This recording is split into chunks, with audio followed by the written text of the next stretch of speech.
이 책을 왜 골랐냐? 여러분들 이 책 보시니까 어떤 느낌 드세요? 이런 책 보신 적 있어요? 한 번도 안 읽어보시지 않았어요? 그쵸? 그럼 주로 어떤 책 보세요? 본인이 여지껏 공부해봤던 책들을 생각해보죠. 어떤 거 우리가 공부를 하나? 일반적으로 여러분들이 앞으로 나는 개발자니까 공부할 거라고 그러면 시중에서 뭘 사서 공부하는지 생각을 해보자는 거예요. 일반적으로 어떤 책을 사서 공부하시냐면 언어론 책을 사는 경우도 있어요. 나 원론적인 거 공부할래 이러고. 두 번째로는 함수형 프로그래밍 이론이라든지 객체지향 프로그래밍 이론이라든지 프로그래밍 이론 책을 사는 경우도 있습니다.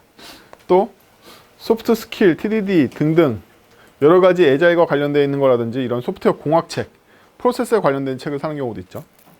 그 외에 가장 많이 사시는 건 뭐죠? 스프링, 리액트, jQuery 뭐 이딴 책들이죠. 라이브러리 책들. 그러면 여러분들이 다시 학부생으로 들어간다고 생각하면요. 그 외에도 여러분들이 읽으실 책이 또 있죠. 뭐죠? 알고리즘 시험 봐야 되니까 알고리즘 책 사시겠죠. 이 책이 그 중에 아무 데도 안 들어가죠. 그쵸?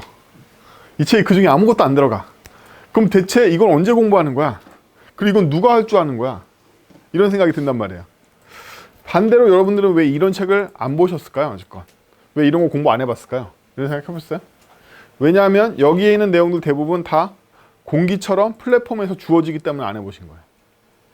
여기에는요. 우리가 일반적으로 쓰고 있는 플랫폼이 제공해주거나 라이브러리가 제공해주는 바로 그거를 만드는 법이 들어있는 거죠. 그죠? 그러면 그걸 바탕으로 생각을 좀 해보죠. 왜 여기 있는 내용들은 다 대부분의 플랫폼이 제공하고 있을까요? 라고 생각을 해보자는 거예요. 왜 제공하고 있을까요? 여기 있는 거 대부분.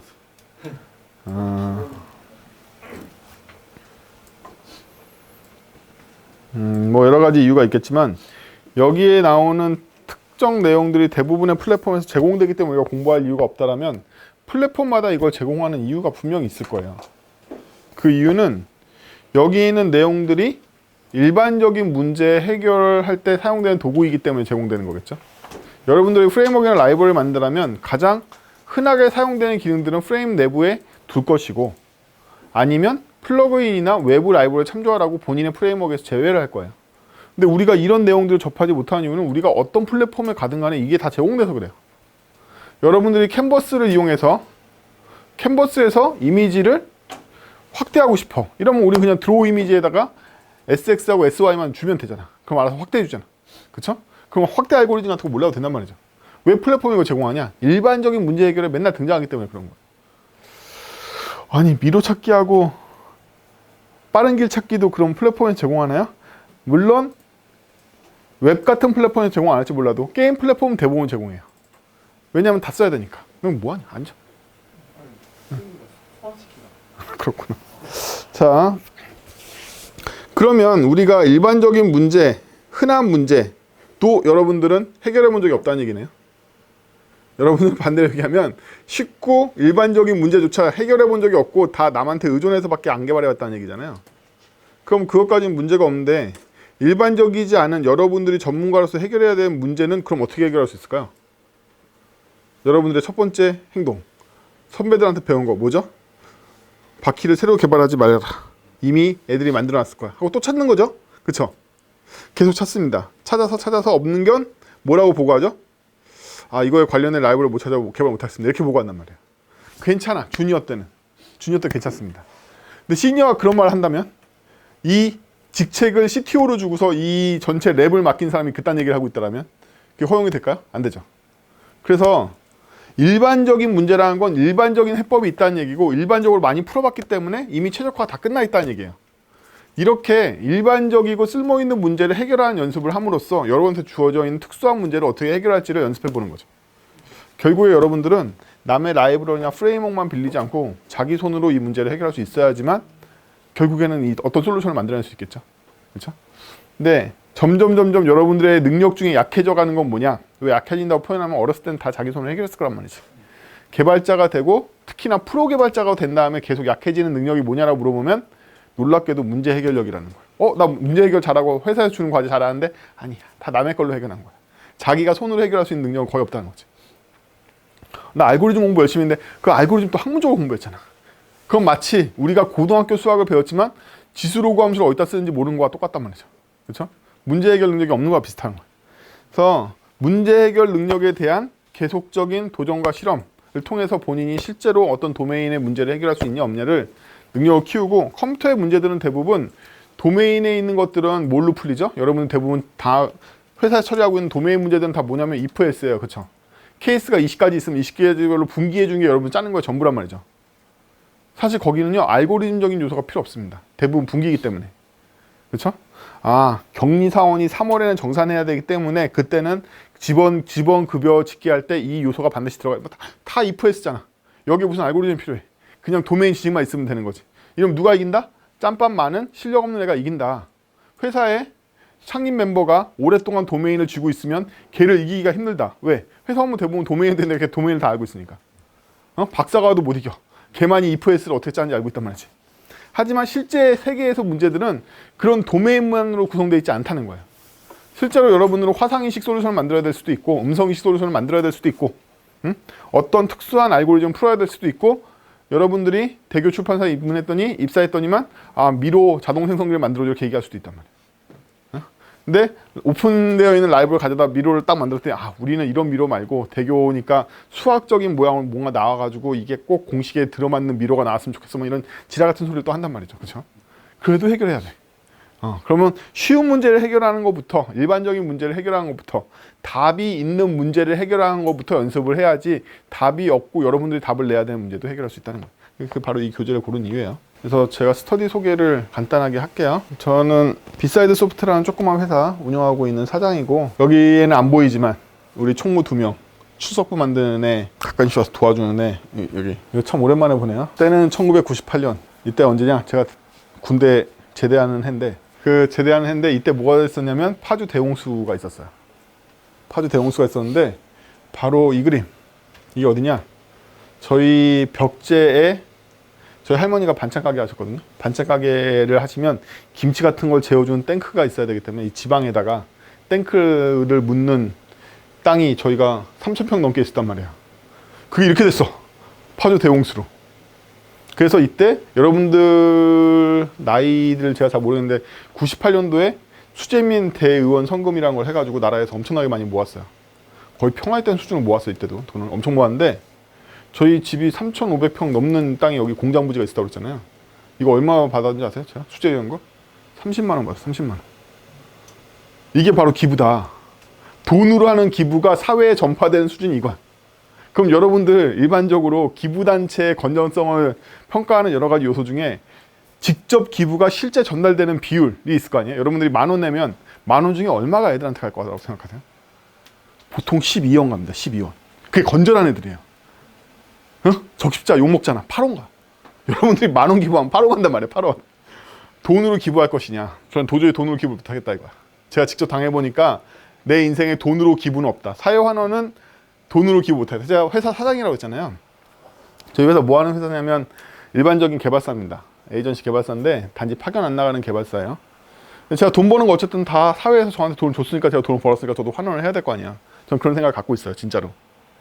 환원을 해야 되는데 돈으로 기부하는 건 당해보니까 못하겠다 이거죠. 그래서 제가 존경하는 딕브루나 할아버지라고 계세요. 돌아가셨습니다. 재작년에.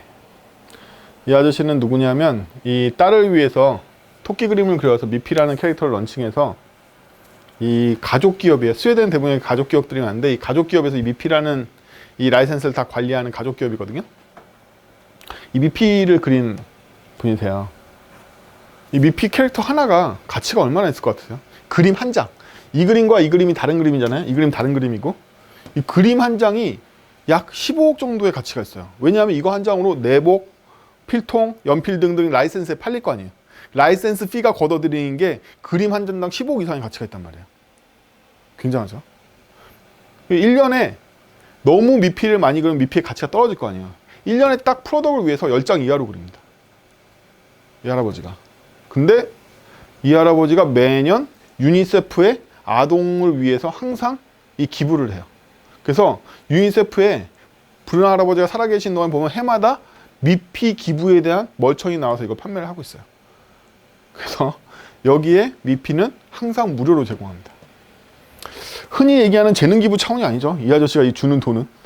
그래서 이 아저씨가 쌓아놓은 캐릭터들을 현금으로 환원하고 유니세프에 기부한 게 200억 가까이 되는 거예요. 실제로는. 굉장한 거죠. 제가 제일 존경하는, 제가 한때는 또 캐릭터 업계에 있었기 때문에 뽀로로도 하고 나루토도 하고 뭐 그랬었는데 그때 알게 되는 분인데 만나도 본 적 있어요. 근데 이거에 참 영감을 많이 받아서 제가 사회 환원을 한다면 뭘 할까 한다면 한 가지 컨셉으로 잡았죠. 많은 젊은 사람들이 IT 업계에 들어오는데 회사의 대부분이 바쁘고 힘드니까 사수 없죠. 굴리죠. 그러다가 굴러 떨어지죠. 그쵸? 그리고 나면 폐인되잖아요. 예. 보통 업종 자체를 바꾼 경우도 있고 아니면 뭐 계속 프리랜서 돌다가 나중에, 그래서 요걸 바탕으로 제가 이제 환원하려고 그러는 목표는 그 신입사원들, 여기 연차 많으신 분은 오실 필요 없고요. 신입사원들이 빨리 개발이 회사에서 굴리는 거 말고도 다른 세계가 있어서 내가 공부를 해야겠구나 라는 모티베이션에 일조를 할 수 있다라면 충분히 가치가 있지 않나. 저랑 고작 이번에 5시간 수업이니까 10시간 만나시는 거잖아요. 10시간은 제가 지식을 전달해봐야 뭐 얼마나 전달하겠어요. 10시간 동안 받을 수 있는 게. 그렇죠? 저랑 같이 하면서 라이브러리 쓰는 것만 능사가 아니고 회사에서 시키니 빨리빨리 쳐내는 것만 끝이 아니고 개발 업계에 오래 있으려면 내가 뭔가 다른 것도 좀 해야 되겠구나 라는 인생의 방향이 0.5cm 정도만 옮기시면 제 스터디의 목적은 다 달성된 거라고 보여요. 그걸 위해서 우리는 계속 스터디를 합니다. 자, 그래서 자바스크립트 코드 골프를 할 건데 오늘 수업 내용은 2장 처음에 나왔던 프라임, 소수 구하는 거에 대해서 같이 연구를 해보고요. 그 다음번에는 자바스크립트 코드 골프에 대해서 좀 설명을 하고 끝내는 걸로 할게요. 첫 시간이니까 살살 할게요. 오늘 만들 프라임이라는 숫자는 우연히도 제가 얼마 전까지 연락에 여러 번 봤던 책인 알고리즘 산책이라는 책이 있습니다. 이름에 산책이라고 들어있지만 이 책은 엄청나게 하드코어한 알고리즘 책이에요. 그 책을 쓴 사람은 씨뿔뿔에 STL을 직접 설계한 아저씨가 쓴 건데 지나 산척이지 우리가 가면 히말라야 산맥이야. 어쨌든 거기에 나오는 프라임 예제하고 우연히도 겹쳐요. 그래서 굉장히 재밌는 주제라고 생각하고서 이 앞부분을 좀 설명드린 걸로 하고요. 아까 요 회사 설명하기 전에 먼저 말씀드렸었는데 우리가 이걸 배우는 목적이 만약에 문제 해결을 위한 거라면 좀 더 나아가서 문제 해결을 하는 기법이 있을 거예요. 그렇죠? 여러분들은 복잡한 문제를 만났을 때 그 문제를 어떻게 해결하는지에 대해서 생각해 보신 적 있나요? 문제 해결은 그냥 꿍 하고 생각하거나 혼자 나름대로 정리하다 보면 풀리는 걸까요? 아니면 문제 해결에도 기법이라는 게 있을까요? 놀랍게도 문제 해결 기법이라는 건 박사학위가 나오고 교수님까지 계시는 학문이에요. 그래서 문제 해결 기법이라고 찾으면 이건 고유 명사이기 때문에 책 제목으로도 나오고 분야로도 나옵니다. 어떤 문제를 해결하는 기법은 수많은 방법론들이 연구되어 있기 때문에 체계적으로 배우면 배울수록 더 잘 문제를 해결할 수 있게 돼요. 수가 앞으로 와라. 수가 앞으로 와. 그래서 우리가 사용하는 문제 해결 기법들을 여러 가지를 이 책에서도 일부씩 다루고 있는데요. 이 책의 앞장 초반 부분에서 다루고 있는 문제 해결 기법은 관찰입니다. 관찰. 그리고 많은 전문가들이 관찰로부터 문제 해결을 하는 많은 실마리들을 풀어내곤 합니다. 여러분들이 첫 번째로 익히셔야 될 건 관찰인데 관찰로부터 무엇을 얻을 수 있을까요? 관찰로부터 얻을 수 있는 거. 예를 들면 우리가 관찰하기 위해서 밖에 나가서 창문을 보고 서울 시내를 쫙 본다고 하죠. 그 쫙 보고 나서 관찰로 얻을 수 있는 게 있을까요? 여기가 서울이구나 말고. 어떻게 하면 관찰로부터 무언가 얻게 되는 거죠? 우리가 크롬 브라우저에서 네이버를 딱 열어가지고 보고 있는데 관찰로 얻을 수 있는 게 뭐가 있죠? 네이버구나 말고? 없잖아. 즉 그냥 바라보고 뚫어지게 바라보고 열심히 바라보고 계속 바라보는 걸로는 관찰해서 발전할 수 없다. 그럼 문제 해결 기법에서 어떠한 해결하고 싶은 문제의 현상을 계속 바라보고 있는데 바라볼 때 어떻게 바라봐야 되느냐? 바로 패턴을 발견하려고 봐야 된다. 어떤 관찰을 하면 관찰을 그냥 하는 게 아니라 이 관찰 내에서 반복되는 패턴을 발견하는 게 우리 관찰의 목적인 거예요. 그래서 여러분들이 첫 번째 익혀야 될 스킬은 관찰로부터 패턴을 발견한다. 관찰로부터 패턴을 발견한다. 거기에 프라임 같은 수학적인 내용들은 패턴을 발견하기가 굉장히 쉽습니다. 왜? 모양이 숫자밖에 안 나오니까 쉬운 거예요. 숫자가 골치 아픈 게 아니라 쉬운 거야. 현실 세계에서는 아리까리 미묘하게 일어나는데 패턴을 발견해야 된단 말이에요. 그쵸? 쟤는 왜 저 때는 기분이 나쁘지? 뭐 이런 거잖아.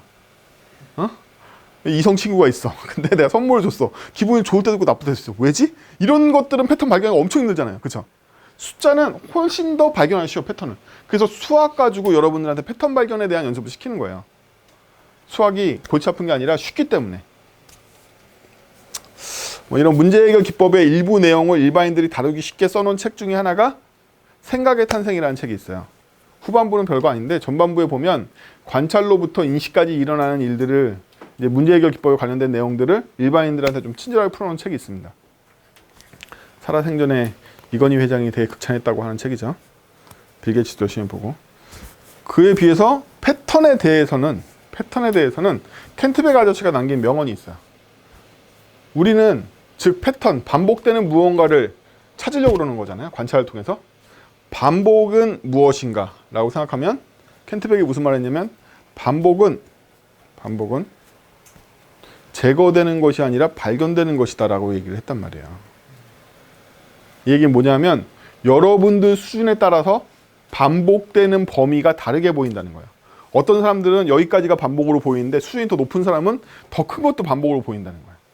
제가 어렸을 때 프로그래밍 했을 때는요, 포토샵의 대부분의 기능을 다 개발로 처리했어요. 근데 계속 반복되는 패턴 속에 사람들이 뭘 발견했냐면 이건 개발할 게 아니야, 그냥 툴로 만들어 버려야 돼 라고 발견한다는 거예요. 더 큰 범위의 중복을 발견한 거죠. 제가 포토샵에 사용되는 기능들의 알고리즘의 중복을 발견해서 함수화시키고 있을 때 어떤 놈은 이거 전체가 개발거리가 아니라고 본 거죠. 그렇죠? 파워포인트고 뭐고 다 옛날에 다 개발로 했단 말이에요. 그거 다 슬라이드쇼도 다 프로그래밍 짜가지고 했단 말이죠. 어느 순간 개발거리도 아니야. 사이트 빌더는 사이트 만드는 것도 개발거리가 아니라고 보고 있는 거죠. 그럼 이렇게 큰 단위화 있냐? 그렇지 않아요. 여러분들은 불과 몇 년 전까지 애니메이션을 할 때 다 애니메이션을 프로그래밍으로 짰단 말이에요. 지금은 CSS에 트랜지션 설정하면 끝나죠. 선언으로 끝난단 말이에요. 이것도 니네 애니메이션 이거 맨날 쓰는데 이거 개발할 거 아니다. 이렇게 패턴을 더 큰 범위에서 발견한 거예요. 그래서 이 중복을 발견한 범위는 단지 코드 안에만 있는 것도 아니고 단순한 단위 업무에만 있는 것도 아니고 더 큰 범위로 보는 눈이 좋아질수록 더 많이 중복을 발견하고 제거할 수 있습니다.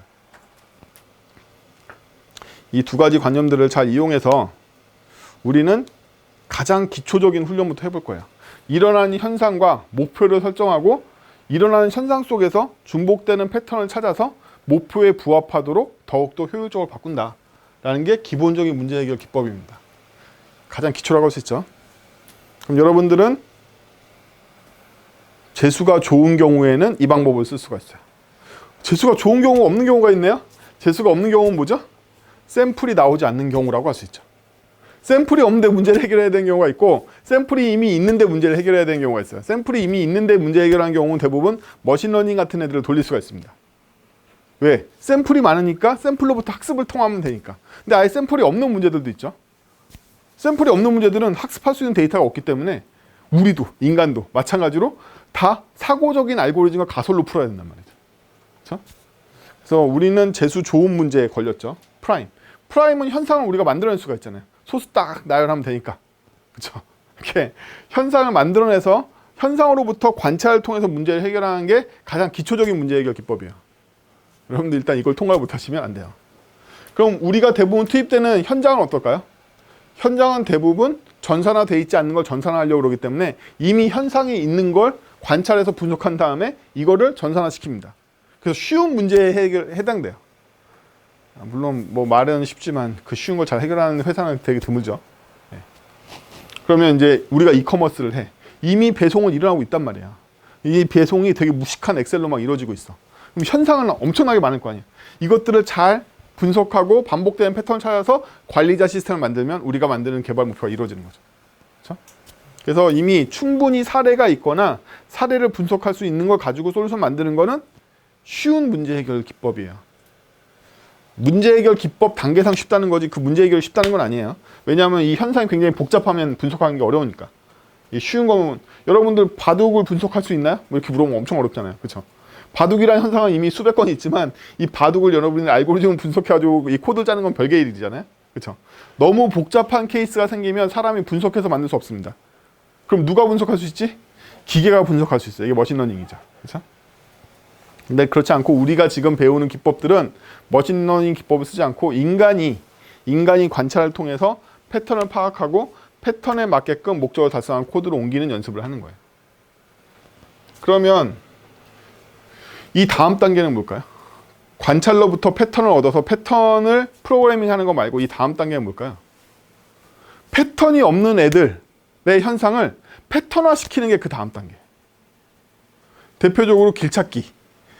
이게 책 구성이 여러분들한테는 이제 그런 기초학문에 대한 지식이 없어서 그렇게 안 보이는데, 기초학문들이 다 있는 사람 입장에서는 각 장은 앞 단계에서는 어떻게 주어져 있는 패턴을 가지고 문제를 해결할 수 있게 패턴을 발견해라라는 문제인 거고요. 뒤에 단계에 있는 문제들은 다 뭐냐면 이거 패턴이 안 보이겠지? 네가 패턴을 만들어봐 이런 거예요. 보는 눈이 틀려지죠? 세상은 금방 달라집니다. 여러분들 뭐 안다고 이렇게 자랑하시면 안 돼요. 금방 달라져요. 뭔가 더 알면 금방 모든 게 다 달라집니다. 저한테 얘기 들을 때까지 이렇게 돼 있다고 생각 한 번도 안 해보셨을 거 아니에요. 네, 저도 마찬가지예요. 저도 뭘 배우고 나면 금방 세상이 달라지기 때문에 이게 뭐 더 안다 덜 안다 이런 걸로 지식의 차이로 사람을 평가하시면 안 됩니다. 자, 그러면 현상은 가득히 있는데 여기서 패턴을 발견하기엔 패턴이 안 보여. 이런 패턴을 만든다는 거예요. 그럼 길찾기라는 문제가 주어졌어. 길을 찾아야 된다는 건 알지. 그쵸? 현상도 많지. 이렇게 하면 잘못된 거고 이렇게 하면 잘된 거고 이건 알아. 근데 패턴이 안 보여. 이러면 이 패턴을 강제화해서 만들어야 되는데 이것도 기법이 있습니다. 이것도. 가장 쉬운 기법은 패스라는 기법이에요. 패스라는 기법. 가장 많이 쓰이고 가장 흔하게 쓰입니다. 현재 복잡한 분석을 할 수 있는 형태가 아니라 굉장히 어지럽혀져 있다면 이걸 먼저 어떻게? 필터를 걸어가지고 단순한 모양을 만들어. 이걸로도 분석이 안 돼. 또 필터를 걸어서 단순하게 만들어. 여러분들 자동차의 번호판 인식을 어떻게 하는 걸까요? 우리가 주차장 들어갈 때 번호판 인식을 어떻게 하는 걸까? 정말 화소를 찍으면 RGB 매트릭스라고 생각해 보시면 RGB 별의 수많은 값들이 있는데 이걸로 분석이 돼가지고 숫자를 인식할 수 있을까? 못해. 어떻게 하죠? 콘트라스트를 때리든 브라이트니스를 때리든 해서 외곽선 검출해서 사각 외곽선을 찾아내고 날린 다음에 숫자하고 문자만 남기겠죠. 데이터를 필터링해서 분석하는 수준을 내려야지만 패턴이 보인단 말이야. 그렇죠? 이게 가장 쉬운 기법이야. 난잡해가지고 분석이 불가능할 것 같다. 그러면 계속 필터를 걸어가지고 결국 우리가 원하는 수준의 패턴이 발견되까지 내려치는 거죠. 그럼 길찾기 기법도 먼저 어떻게 한 거다? 모든 길에 있는 영역을 숫자화시켜. 일단 비용화시켜. 그 다음에 어떻게 하지? 일단 비용화시켜서 난잡한 거에서 한 단계 필터링이 된 거죠. 그렇죠? 누군가 숫자화 시켜야 돼요. 여러분들 숫자화 시키는 거는 이 책에서는 주어져 있지만 여러분들 진짜 지도한테 주면 어떻게 할 건데? 그럼 여러분들은 지도를 뭐 10배 확대해서 모자이크 처리한 다음에 모자이크에 있는 픽셀의 평균값을 때린 다음에 얘를 그레이스케일 때려가지고 이 값에 따라서 진하면 25, 약하면 0 때리는 걸로 숫자를 바꿔주는 알고리즘 짜야지만 이걸 만들 수가 있다. 따라서 그냥 멀쩡해 보이는 지도를 숫자 값으로 되어 있는 걸로 바꾸는 것도 당연히 필터 과정이 거친 거예요. 여기 인간이 그냥 해줘서 그런 거지. 그렇죠? 이것도 한 거예요. 그래서 숫자 맵으로 만들었단 말이죠. 그렇죠? 숫자 맵으로 봐서 각각의 이동할 때의 비용을 알겠어. 이동할 때의 비용을 알겠는데 어떤 게 최적화 경로인지 모르겠어. 라는 일이 생겨요. 이때는 일반적으로 세 가지 방법을 사용합니다. 오늘 그냥 다 지나간 얘기를 해드릴게요. 앞으로 일어날 일들이 많기 때문에 선형계획법이라는 걸 사용해요. 이건 선대에서 나온 건데 선형계획법은 뭐냐면 모든 경로가 다 이어져 있다고 가정을 하는 거예요. 그럼 모든 경우의 수를 다 계산하면 돼요. 선형계획법이야. 비용이 많이 들겠죠. 바로 우리가 이번 책에서 다루게 되는 길찾기 알고리즘 바로 A스타라는 알고리즘인데 가장 무식한 방법인 거죠. 선형계획법으로 이거 문제를 해결합니다. 그럼 지금은 배열이 들어가는 게 10 곱하기 10 배열이니까 간단하게 됐잖아요. 근데 현실 세계가 그렇게 덩어리진된 길로 돼 있나? 아닐 거 아니야. 그럼 여러분들 FPS 게임을 해. FPS에서 픽셀 단위로 폴리건들이 생겼는데 얘는 길찾기 어떻게 한 거야? 미친. 뭐 매트릭스를 2만 곱하기 2만을 만들었나? 어떻게 했을 것 같은데. 뭐 이런 문제들이 생기는 거죠. 선형계획법을 안 되는 일도 생긴단 말이에요. 케이스가 단순할 때 선형계획법으로 해결할 수 있다. 컴퓨터 빠르니까. 컴퓨터 연락 빠르거든요. 할 수 있다. 안 되면, 선형계획법 안 되면 뭐 하죠? 그때는 알고리즘 기법이라는 걸 사용합니다. 그렇죠? 대표적으로 우리는 검색이나 정렬을 할 때 알고리즘 같은 걸 많이 사용하죠. 알고리즘에 의해서 많은 케이스를 줄일 수가 있어요. 알고리즘 기법이라는 걸 사용해요. 알고리즘 기법도 마땅치 않아. 왜? 알고리즘화 시킬 수가 없으니까. 그럼 어떻게 하죠? 그 다음번에 우리 비장의 기술. 일명 나머지 다 안 되면 통박 때려. 이게 뭐죠? 휴리스틱스라는 방법을 씁니다. 휴리스틱스라는 건 인간이 생각하기에 라는 뜻이에요. 세 가지 방법 중에 하나를 써가지고 이 레이어로 분리해서 필터링했던 데이터를 계속 분석해가면서 다음 단계 패스를 옮겨가는 거예요. 이런 기법은 굉장히 많이 쓰는데 예를 들면 여러분들이 동영상 인코딩을 해보시면 어떤 애들은 원패스에 인코딩을 끝내는 애가 있고요. 어떤 애는 투패스를 통해서 인코딩하는 애가 있어요. 원패스에 먼저 적당히 데이터들을 마크스 앤 수입을 해놓은 다음에 투패스 때 정리를 하는 거죠. 한 번에 인코딩을 최적화시키기에는 정보가 부족한 거라 이 난잡한 동영상으로는 잘 압축을 못하게 되는 거지. 원패스 때는 욕심 부리지 않고 두 번째 패스에 압축할 수 있는 정보들만 다 마크해 놓고 가는 거죠. 그렇죠? 이렇게 PASS 그냥 통과시킨다고. 몇 번을 통과시켜서 처리하는 거죠. 그런 식으로 이 패스 기법들을 굉장히 많이 써서 문제를 해결해요. 그래서 이렇게 아름답게 뭔가 싹 예쁘게 한 방에 되는 경우는 별로 없어요. 현실 세계는 더럽기 때문에. 더럽기 때문에. 계속 패스를 통해서 요약하거나 정리하거나 해서 우리의 목적에 가까워진다. 이거를 공학적인 프로그래밍 공학적인 기법에서는 뭐라고 부르죠? 뭐라고 부르지? 리듀스라고 부른다. 리듀스. 패스는 리듀스예요. 리듀스라는 건 원래는 차원을 줄인다는 개념인데 그게 아니라 어떤 것들을 원하는 목표로 사상하는 거죠. 그러면 리듀스 하기 전에는 배열이었는데 리듀스 한 다음에 어떤 값을 떨어지잖아요. 근데 리듀스 한 다음에도 물론 배열로 떨어뜨릴 수 있어요. 즉 모양이 다른 무언가로 바꾸잖아요. A가 있는데 B로 바꾼단 말이에요. 그래서 이걸 리듀스 개념을 쓰는 거죠. 근데 우리가 리듀스를 그냥 하는 경우도 있고 전체에 대해서 돌면서 리듀스를 하는 경우도 있고 뭐 여러 가지 리듀스 방식들이 있어요. 그런데 그에 비해서 어떤 형태는 똑같은 안에 알맹이를 싹 다르게 바꿔서 보는 경우가 있어요. 예를 들면 여기 이분이 계신데 이분을 제가 그냥 바라볼 때는 사람을 바라볼 거 아니에요. 그렇죠? 근데 뭐 제가 이분의 만약에 와이프였다 그러면 이 사람 볼 때 다르게 보인단 말이죠. 그렇죠? 같은 모양인데 다르게 보여. 같은 모양인데 다르게 보이는 거 우리는 사상이라고 불러요. 사상이라는 건 뭐냐면 프로젝션이라고 불러요. 프로젝터라고 부른단 말이에요. 이게 바로 프로젝터죠. 이거 왜 프로젝터라고 부르냐면 여기에 조그만 상이 있습니다. 그쵸? 조그만 상이 있는데 여기 큰 상으로 바뀌고 있잖아요.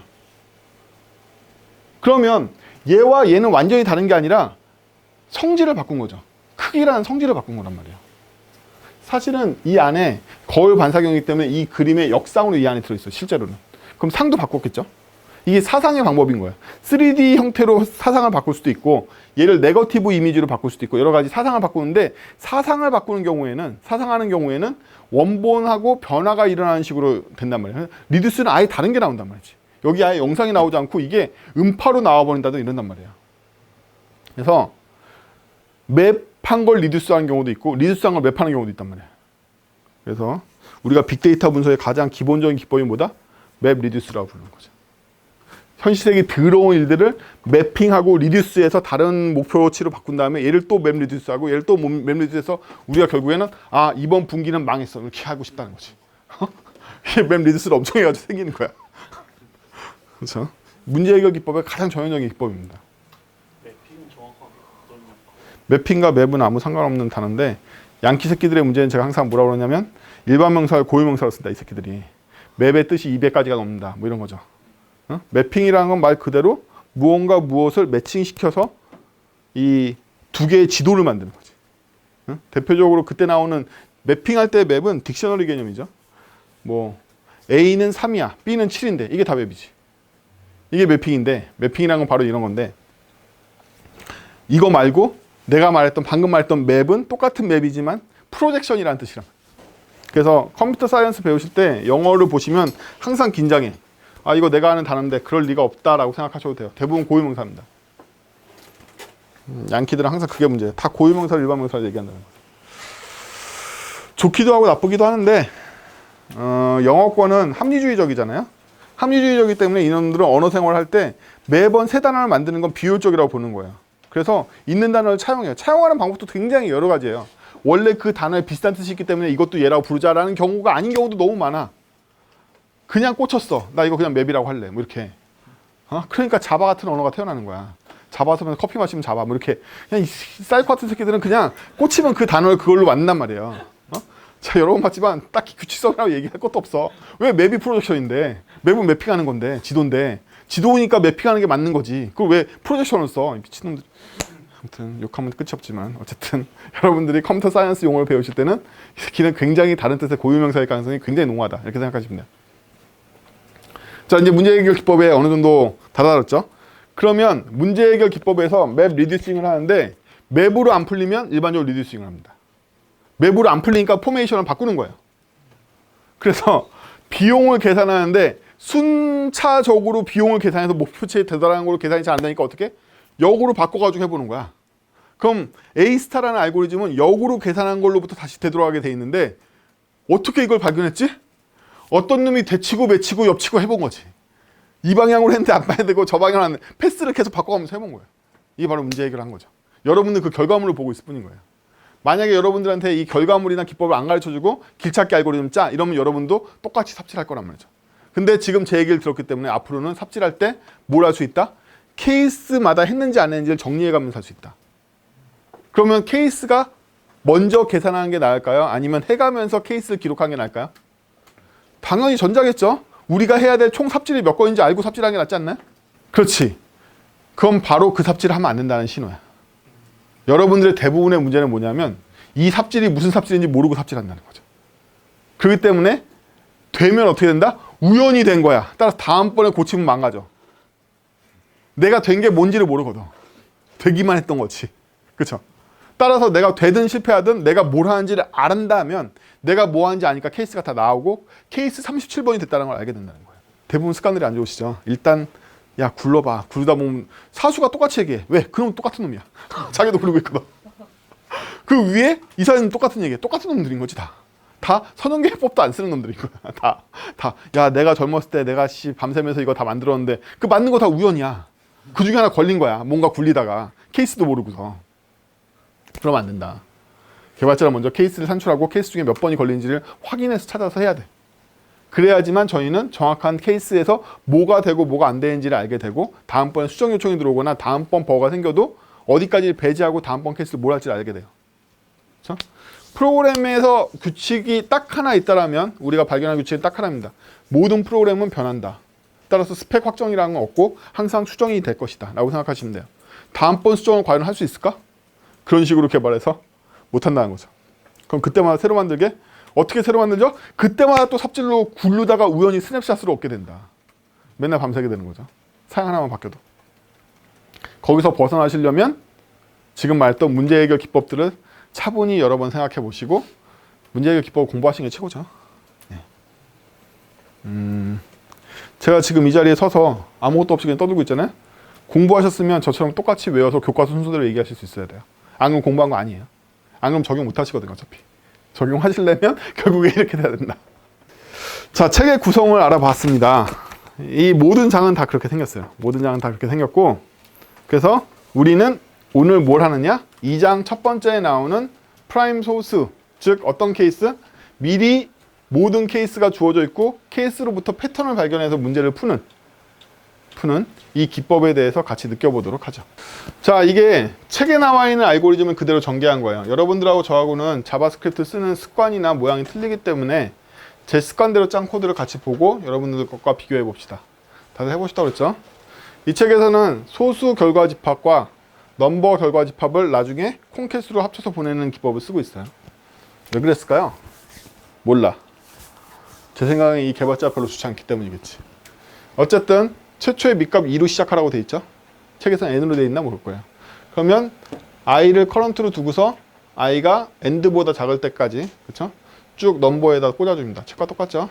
네. 뭐 그래요. 그 다음에 역순으로 루프를 돌면서 하나씩 까나는 거죠. 프라임 쪽에다가는 현재 걸 집어넣어주고 쉬프트 하나 때려주면 되죠. 넘버에서 밑에 값 하나씩 빼내면 되니까.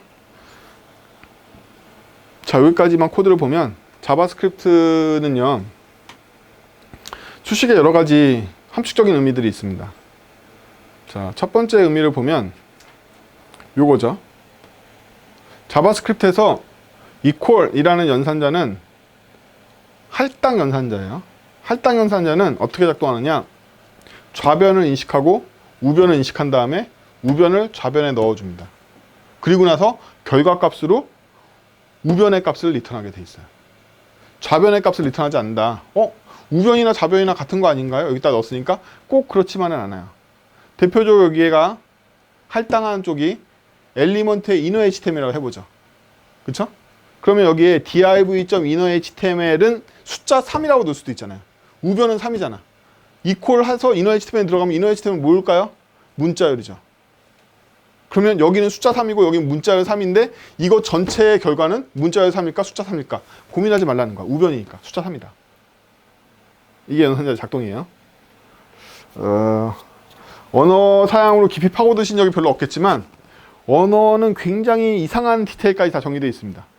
그래서 제가 지금 이퀄 연산자를 설명드렸는데 제대로 알고 계신 분 한 분도 없었을 거예요. 그렇죠?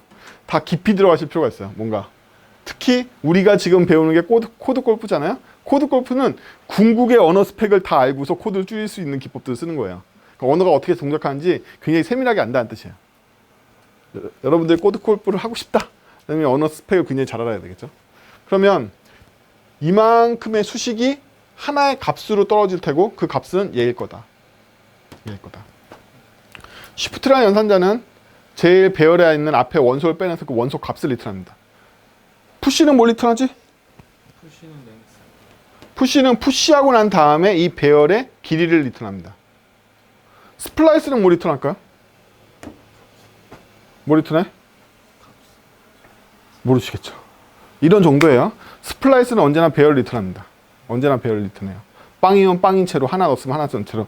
스플라이스는 두 번째 인자가 몇 개를 잘라낼 건지가 나오는데 인덱스로부터 잘라내는데 성공한 것만큼 나옵니다. 제가 랭스가 3인 애를 여기 있다가 2라고 때리고 3이라고 때려봐야 인덱스 2 이후에 3개가 없죠? 그러면 안에 뭐 들어있을까요? 인덱스에 있는 하나만 들어있어요. 까지 스펙을 딸딸딸 알기 전에 코드 골프는 불가능해요. 모든 시스템 연산자 다 알고 있어야 돼. 정확하게, 매우. 그렇죠? 시프트는 배열이 아니라 원소가 리턴되니까 제가 자신있게 커런트에서 할당한 거예요. 그러면 푸시할 때 먼저 괄호안이 연산될 테니까 여러분들 함수 콜 할 때 이 괄호도 우선순위 연산자랑 똑같이 먼저 연산돼요. 그래서 이 안이 연산돼야지 함수 콜이 일어납니다. 그래서 이 안에서 일어난 일을 봤더니 우변이 좌변에 할당돼서 커런트는 갱신되고 이거 전체의 결과는 얘가 나오더라. 그게 바로 이 함수의 인자가 돼서 푸시가 된다. 그렇죠? 두 줄을 쓰고 한 줄을 줄인 거죠. 이거 엄청 나옵니다. 자바스크립트 코드에서는. 이 특성이 있기 때문에. 이게 다 되느냐? 자바는 괄호 치면 됩니다. 자바가 할당 연산자가 자바스크립트가 굉장히 흡사해요. 이유는 뭘까요? 그래, 브랜드 나이크가 자바를 빌려왔을까 그렇지. 자바 흉내내려고. 그렇죠? 그래서 연산자의 작동이 굉장히 비슷해요. 자바한테 이질감 잊지 말라고 만들어 놓은 거기 때문에. 자, 이렇게 돼서 프라임에 푸시를 했고요. 프라임에 푸시를 했고, 그러면 커런트 쪽은 2부터 시작하니까 2가 먼저 푸시가 됐겠죠. 그리고 나서 여기 보면 역순으로 루프를 돌면 스플라이스를 치려고 그러는 거죠. 여러분들 어떤 원소 배열을 루프 돌면서 원소를 쳐낼 때는 항상 역순으로 쳐야지만 후환이 없어요. 그쵸? 순수로 치면서 하면 인덱스가 올라가는데 이미 없어져 버릴 가능성이 있단 말이에요. 그래서 역순으로 돌면서 치워야지만 뒤를 치우면서 앞으로 가니까 앞은 아직 안 잘라냈으니까 안전하단 말이죠. 그래서 보통 역순으로 돕니다. 역순으로 도는 짧은 코드는 바로 이거예요. 제가 굉장히 많이 쓰는 코드인데 인덱스는 랭스보다 하나 작죠. 그렇죠? 그리고 이 수식은 i가 1일 때까지만 유효하겠죠. i가 0이면 마이너스는 후위 연산자니까 먼저 계산하잖아요. i가 0이면 펄스가 나온단 말이에요. i가 1일 때까지만 유효하겠죠. 처음에 랭스가 들어오면 i는 여기서 빠졌으니까 이 안에서 i는 이미 하나 빠져있죠. 우리가 원했던 대로 처음 시작이 랭스 마이너스 1부터 시작하네요. 1일 때까지만 도니까 1일 때까지만 도니까 이때 들어오면 0으로 끝나겠죠. 여기 0이 오면 펄스가 빠져나니까 안 들어오겠죠. 그래서 정확하게 이렇게 쓰면 돼요. 역순 루프는 이게 제일 짧은 코드예요. 제가 코드 골프의 달인이죠. 책에 나와 있는 것보다 더 줄일 수 있어요, 제가. 그렇게 하면 여러분들 못 읽으니까. 자, 이 정도로 줄이고. 자, 그러면 이제 우리는 넘버라는 배열을 역순으로 돌 수 있는 준비가 됐습니다. 역순으로 돌면서 넘버를 커런트로 모듈러 연산했더니 빵이 나왔어. 나와서 떨어졌어. 라는 뜻인 거죠. 나중에 배우고. 자, 떨어졌으면 그 떨어진 숫자는 배제하겠다. 얘네들은 소수가 아니야. 어떤 수로 나눠졌으니까. 나눠지는 수는 소수가 아니니까 걔네들 때려치자. 하고 나서 그 다음번에 여기 책에 나와 있는 그런데 말이야 만약에 현재 숫자에 제곱한 게 마지막 숫자보다 더 크다라면 더 이상 볼 장 다 본 거야. 볼 필요 없어. 이거 증명해놨죠 책에. 제가 증명하지 않습니다. 그래서 여기서 이 파일을 브레이크 때리는 거죠. 그리고 최종적으로는 프라임 쪽에 옮겨준 푸시한 것과 넘버 쪽에 남은 애들을 합쳐가지고 리턴하는 걸로 소수 배열을 받게 됩니다. 이걸 더 개선해 볼 수 있을까요? 여기서부터 개선하는 게 나을까요? 아니면 근본적으로 더 살펴본 게 나을까요? 라는 문제가 있어요. 우리는 문제 해결을 할 때 이 코드를 개선할 방법을 찾는 경우가 많습니다. 왜냐하면 다시 도메인 분석이 너무 하기 싫기 때문에 그래요. 하지만 이 안에서 개선할 수 있는 건 굉장히 미약해요. 왜냐하면 원래 잘못된 방법이나 잘못된 목표를 노리고 있었다면 이 잘못된 목표를 개선해봤자 계속 잘못되게 돼 있거든. 좀 더 개선해 봅시다. 우리가 목표로 삼고 있는 건 1부터 100까지의 소수예요. 자, 1부터 100까지의 소수를 찾는 거니까 제가 찾을 수는 없고요.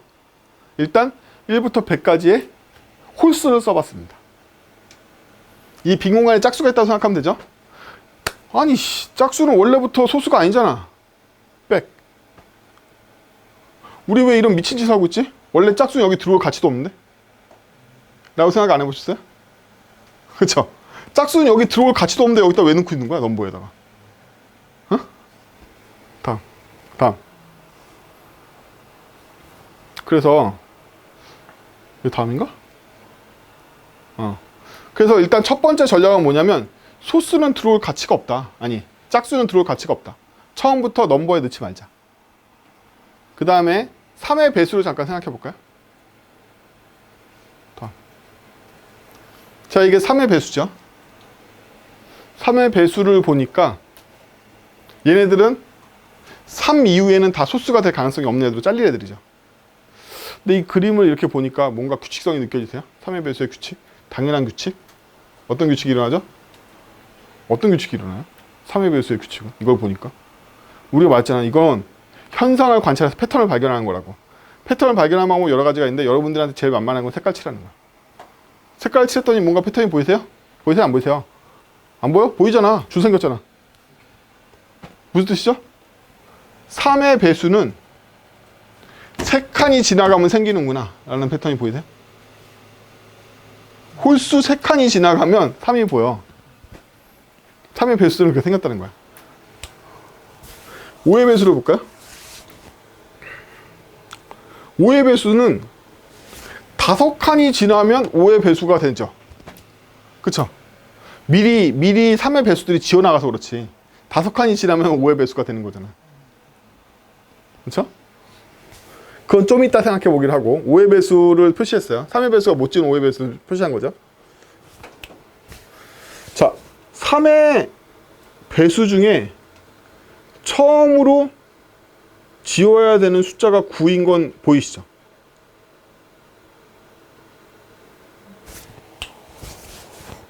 (5의) 배수 중에 5가 처음으로 지워야 되는 건 25인 게 보이세요? 이게 우연이라고 생각하세요? 아니면 패턴이 있다고 생각하세요?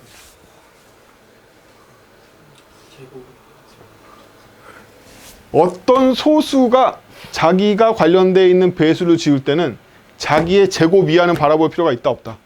없다. 앞에 수가 다 지워주니까. 7일 때도 성립하는지 볼까요? 7의 배수는 14는 아니고 21부터 나가겠죠? 21은 여기 있는데 이미 3이 지웠네요. 그쵸? 이미 지워버렸잖아. 그럼 그 다음 번은 28이고 그 다음 번은 35죠. 35는 제가 지워버렸죠. 어?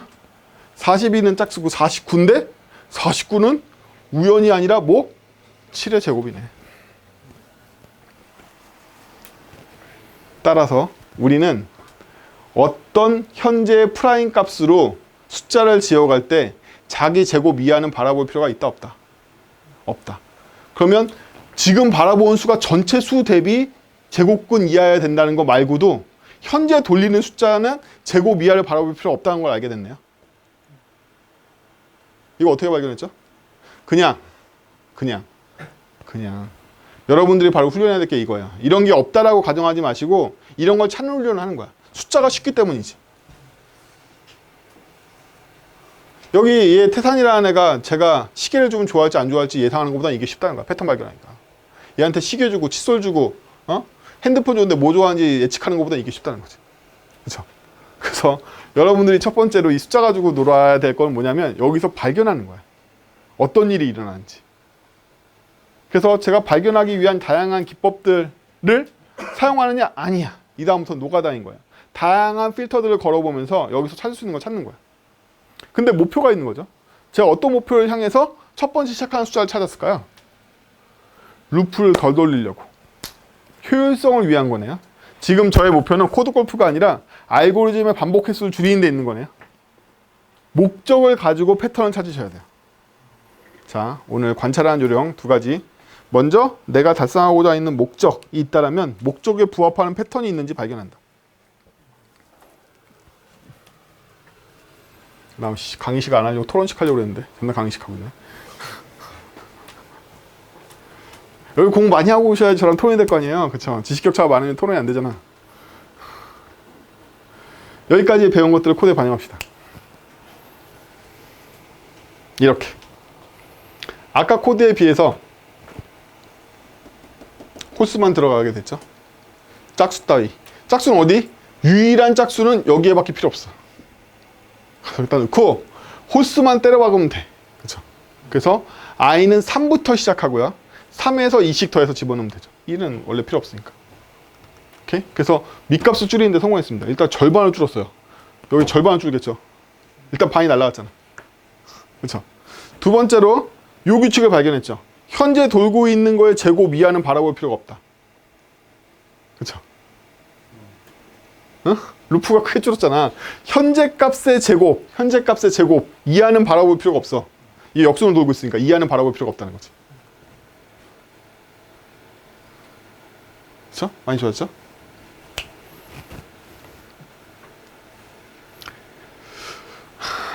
백. 근데 애당초 왜 프라임하고 넘버 두 개를 만들었을까요? 이 저자는. 왜 배열을 두 개 만들었을까? 잘 생각해 보세요. 넘버에 있는 거 스플라이스 하고 있죠. 또 넘버에 있는 거를 넣어주고 있죠. 프라임에다가 푸시 프라임 하고 있잖아. 아니 넘버에 있는 건 그냥 두면 되는 거고 스플라이스 때렸으면 넘버에서 없어질 텐데 뭐하러 프라임을 옮기냐는 거야. 이해가 되세요? 프라임이 존재하는 이유가? 아니 어차피 스플라이스 한다며. 안 하면 몰라도. 그럼 넘버에서 필요 없는 것만 빼내면 되는데 왜 프라임에다 이거 또 넣고 있냐고. 이해가 안 돼. 저는 책 코드 볼 때 가장 이해가 안 되는 게 이거야. 왜 프라임에다 넣고 있지? 따라서 이 부분만 계산할게요. 그래서 넘버에다 2를 넣고 시작합니다. 넘버에다 2를 넣고 시작하고 3부터 end까지 여러분들 보기 좋게 포문을 제가 붙였어요. 홀수만 넘버에다 넣어줬죠. 그렇죠? 다음 이제 K는 1부터 넘버의 랭스까지 가면 돼요. 1부터라 하면 2를 건너뛰겠다는 거죠. 2는 관심 없으니까 1부터. 그러면 3부터 시작하게 될 거예요. 커런트는. 커런트를 K로 받아주면 되겠죠. 오케이. 그리고 민은 커런트 곱하기 이거 이하는 바라볼 필요 없으니까. 그 다음에 i는 현재 넘버의 랭스. 현재 넘버의 랭스는 내부에서 매번 구해야 돼요. 여기도 매번 계산해서 얻는 것처럼 여기도 매번 구해야 된다. 왜? 스플라이스 때리고 있기 때문에. 응? 이거 맨날 갱신해줘야 돼. 상수값도 두면 안 되고. 자, 그러면 첫 번째 해야 될 일은 이거죠. 어? 마지막 값보다 민이 크면 일단 빠져나가. 전체. 이게 책에 있는 조건이었잖아요. 그쵸? 책에 있는 조건에서 만족시키고 이제 역순 루프 돕니다. 역순 루프 돌 때 첫 번째 우리가 발견한 조건. 여기가 민 이하면 빠져나가. 그쵸? 나머지들은 다 스플라이스 시켜. 그 넘버 리턴하면 되는 거죠. 애당초 프라임이 존재할 이유가 없다니까. 푸시를 왜 하고 있는지 잘 모르겠어. 콘캣은 왜 하고 있는지 잘 모르겠고.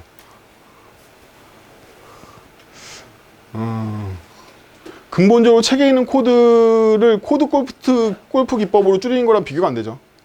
알고리즘을 계산한 편에 줄은 게. 그쵸? 팍팍 줍니다. 줄고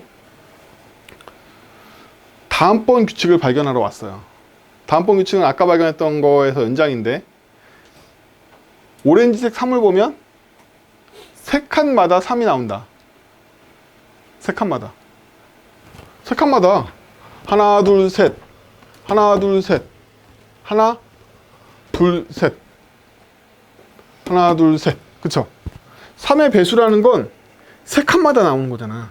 현재 인덱스가 0번이면 0, 1, 2, 3. 즉 0 더하기 3번째에 3의 배수가 나온단 말이지. 여기가 3번이면 4, 5, 6. 3 더하기 3. 3만이 나온단 말이야. 따라서 모든 3의 배수는 우리가 만들었던 넘버 배열에 3씩 인덱스를 점프해도 된다는 뜻이야. 5는 5칸씩 점프하면 되겠지. 하나, 둘, 셋, 넷, 5. 5일 때는 인덱스를 한 칸씩 전진할 필요 없이 5칸씩 전진하면 된다. 이 규칙은 모든 호스에 적용된다. 따라서 우리는 while 루프에서 한 칸씩 전진하지 않고 현재 커런트 값만큼 인덱스를 전진시킬 수 있다는 사실을 알게 됐어. 관찰. 패턴. 목적을 갖고 패턴을 발견한다. 다 이해하신 거죠?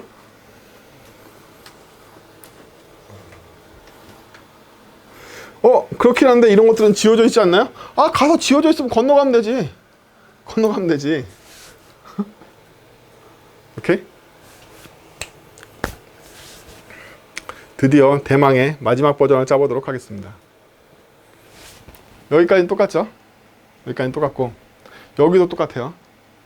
그러면 이제 저는 더 이상 스플라이스 비용을 쓰기 싫어요. 스플라이스 비용을 쓰기 싫으면 어떻게 해야 되죠? 스플라이스를 원소를 날리는 대신에 마크를 해둡니다. 0이라고. 이건 죽은 값이야. 이렇게 제가 마크 해놨죠. 왜냐하면 우리는 자연수의 프라임만 다루기 때문에 음수도 없고 0 이하의 값도 없습니다. 0으로 마크하면 돼요. 아닌 경우에 특수한 값으로 마크해야 돼요. 투나 퍼스나 뭐 이런 걸로. 마크했으면 마지막에만 뭘 해주면 된다? 필터를 때려주면 된다. 스플라이스가 굉장히 비싼 비용을 지불합니다. 자바스크립트의 배열은요, 진짜 배열이 아니라 링크드 리스트예요. 링크드 리스트에서 여러분들이 스플라이스를 했다는 얘기는 뭐냐면 그 인덱스를 기준으로 빼내고 마지막 노드를 여기다 끼워줘야 된다는 얘기죠. 근데 이걸로 끝나면 비용이 별로 안 비싸겠죠. 링크드 리스트에서. 근데 자바스크립트 어레이는 이거 다음에 링크드 리스트답지 않게 뭘 한다? 랭스 계산을 또 한다. 그럼 여기서부터 몇 개 있는지 세 가지로 랭스를 계산합니다. 이 랭스 비용을 계속 지불하고 있는 거나 마찬가지야. 스플라이스 굉장히 비싼 현상이다. 여기서 매번 스플라이스 하던 거 여기서 한 번 필터로 끝내는 거죠. 루프 안에 있던 스플라이스가 한 번의 필터로 바뀌는 거죠. 여러분 스플라이스라고 썼다고 그게 포문이 없다고 생각하시면 안 돼요. 걔도 포다. 얘도 포고. 사실은 삼중포였던 거죠. 그 시기. 무서운 놈들이었어.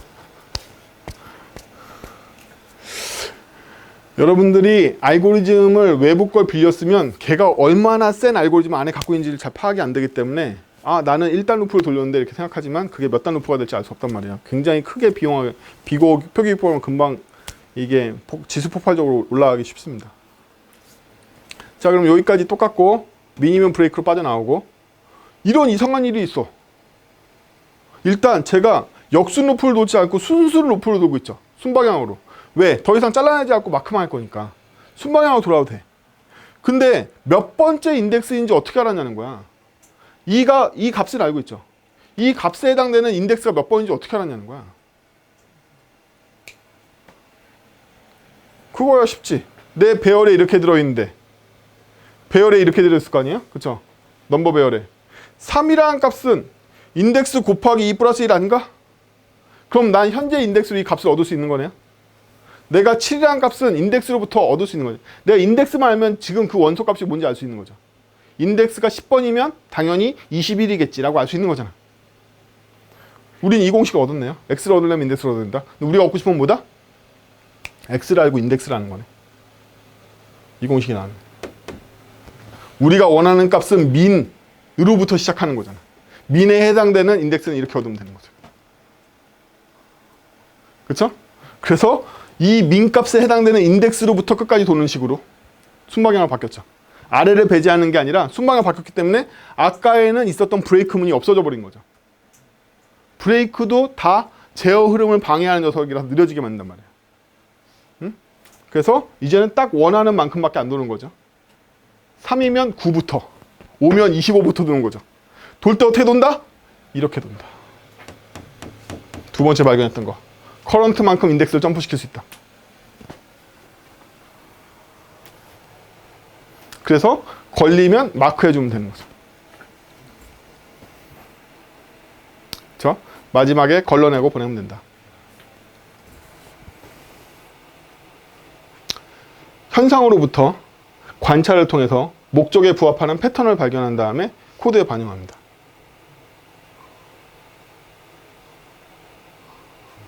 그 다음에 커런트에다 넘버를 넣는 판별을 하는 거죠. 맞아.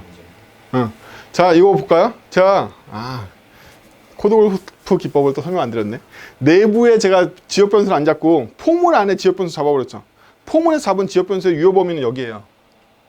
그렇죠? 그럼 제가 I, J 말고 빈 커런트라는 변수를 여기 선언해서 내부에서 렛이나 컨스트로 변수 선언을 하는 거를 줄여서 여기다 선언해버린 거예요. 그렇죠? 첫 번째 일어난 일이고, 두 번째 일어난 일은 커런트에다가 현재 값을 할당해줬죠. 그렇죠? 커런트가 현재 인덱스 값이니까 할당해줬잖아요. 이거에 괄호를 쳤다는 얘기는 얘가 0이 아닐 때만 이게 된다는 얘기죠. 왜 0인 걸 검사하죠? 여기다가 마크 수입을 했으니까. 0이 내는 바라볼 필요가 없으니까. 0이 내는 건너뛰어야 되니까. 그럼 브레이크문이나 컨티뉴문을 쓰는 것보다 if로 묶어놓은 게 훨씬 더 퍼포먼스가 좋단 말이야. 제어 흐름을 방해하지 않기 때문에. 그거예요. 이게. 그래서 이때 커런트를 가지고 여기서 나머지 일들을 하게 되는 거죠. 브라우저로. 첫 번째 버전이 1000까지의 프라임을 계산한 걸 보면 필요한 반복 횟수가 4529회나 세요. 시간은 5.15ms 정도 걸린단 말이에요. 1000까지 구하면. 두 번째 버전. 훨씬 더 줄었죠. 왜 줄었을까? 절반 줄었죠. 절반 줄은 이유. 대표적인 이유. 짝수. 여기 시간은 이렇게 나오고. 다음. 여기 프라임 3번에서 넘버하고 프라임을 제거한 거는 결국엔 큰 차이는 없죠. 이미 만들어진 배열을 넣었다 뺐다 콘캣하는 정도 한 번 정도의 비용이기 때문에. 프라임 4번은 크게 개선되죠. 반복 횟수가 확 줄어드니까 당연히 줄어듭니다. 네. 이거는 프라임을 계산한 숫자가 높아지면 높아져서 극적으로 훨씬 더 많이 지수로 감수적으로 훨씬 더 줄어든단 말이에요. 그렇죠?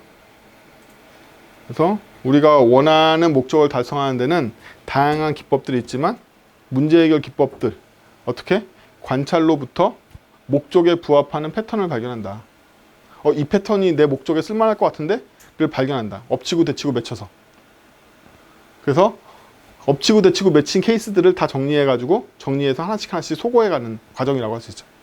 발견하면 반영하고 발견하면 반영하고. 그래서 이 2장에 이게 나온 다음에 문제 해결 기법의 연장선으로 길찾기 알고리즘이 나온 거예요. 그렇죠? 까지 궁금하신 점? 혹은 본인이 소수 문제 해결하는데 이거 잘 모르겠는데 궁금하신 점? 혹은 지금 제가 얘기해드린 것 중에 궁금하신 점?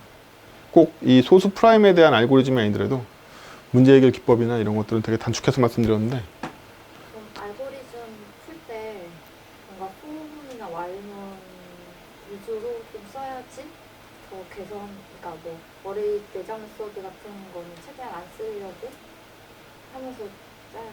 아니에요. 내장 알고리즘을 쓰는 것도 상관없어요. 제가 전에 말씀드린 대로 무조건 내장 알고리즘이 있으면 쓰는 거야. 거기에 일치하는. 우리 코드로 들어가 볼까요? 안타깝게도 이런 특수 인덱스에 해당되는 알고리즘이 없어. 일단 주어지는 것 중에 맵이나 리듀스나 포이치는 이렇게 특수 알고리즘을 쓸 수가 없죠. 그러면 이걸 위해서 다시 뭐 매핑을 하거나 필터를 걸거나 이렇게 테이크를 하거나 이렇게 해야 되거든요. 그 비용이 또 발생하니까 지불하기 싫은 거고. 여기 같은 경우에는 돌릴 수 있죠. 근데 1부터 돌려야 되니까 나중에 언시프트 2를 해야 되는 비용이 발생하니까 제가 안 한 거지. 해도 되는 거죠, 실은. 네. 그래서 포문은 사용할 수 있으면 최대로 쓰고, 그렇다고 무리하게 원래 없는데 레인지가 싫어 그래서 레인지라는 거 갖고 와가지고 레인지 뭐 2에서부터 엔드까지 해서 일부러 객체를 만들어서 포이치를 돌릴 필요는 없다. 뭐 사실은 걔네들은 근데 비용으로 보면 큰 비용의 차이는 없어요. 일회성이기 때문에. 여러분들이 알고리즘 분석기법 배우면 비고 표기법이라는 걸 배우게 됩니다. 거기 보면 알고리즘이 메모리상의 비용과 효율성상의 비용으로 알고리즘의 효율성을 측정하는 여러 가지 기법들이 있는데 가장 중요한 건 최대 비용을 일으키는 게 누구냐? 예요. 그렇죠? 그럼 얘는 최대 비용이 뭐죠? 얘는 한 번 일어나고 끝나잖아요. 한 번. 루프가 선형으로. 그럼 얘는 엔드가 크면 클수록 커지는 거겠죠? 그렇죠? 이거 선형 비용이라고 그래요. n만큼 커진다. 근데 얘는 그렇지 않아요. 포 안에 포가 있기 때문에 승수로 커질 수 있는 가능성이 있는 거죠. 그렇죠? 그러면 얘의 최대값은 넘버의 랭스고 얘의 최대값은 넘버의 랭스잖아요. 마찬가지로. 그럼 넘버 랭스 제곱이 될 가능성이 있는 거잖아, 이 새끼가. 제곱이면 지수 폭발적으로 커질 거 아니야. 굉장히 커진단 말이지. 위험한 놈들인 거죠. 물론 줄어들긴 하지만 이 앞에서 줄긴 하지만 그래도 비고 분석할 때는 얘는 n의 제곱이에요. 얘는 비고 분석해보면 n의 제곱 알고리즘이 나왔지. 그러니까 이 알고리즘을 계산한다는 거는 우리가 비고 표기법으로 했을 때 더 낮은 비용이 되는 알고리즘 바꿔주는 거예요. 이게 n의 제곱이면 얘가 더 유리한 거죠. 근데 전체에서는 가장 비용 높은 애로 퉁친단 말이에요. 이거는 사실 n제곱 알고리즘인 거죠. 이걸 더 계산할 수 있냐? 물론 있지. 미친 척하고 계산하면 여기서 더 계산됩니다. 거기까지 가진 않을 거지만 오늘. 과제로 될까요? 프라임 5 버전을 만들 수 있습니다. 지금보다 약 1.5배 정도 개선되는, 2배까지는 아니지만 까지 만들 수 있어요. 이거 내봤자 어차피 아무도 안 풀 거 아니야. 내가 풀겠지 또? 어쨌든 중요한 거 백. 또 백. 끝났다고 생각하지만 계속 발견될 수 있는 패턴이 이 안에 숨어 있는 거죠. 그쵸? 제가 아까 말씀드렸듯이 중복은 무엇이다? 중복은 실력 따라서 다르게 보인다. 여긴 내가 찾을 만큼 다 찾았어는 본인 실력이 거기까지인 거예요. 응?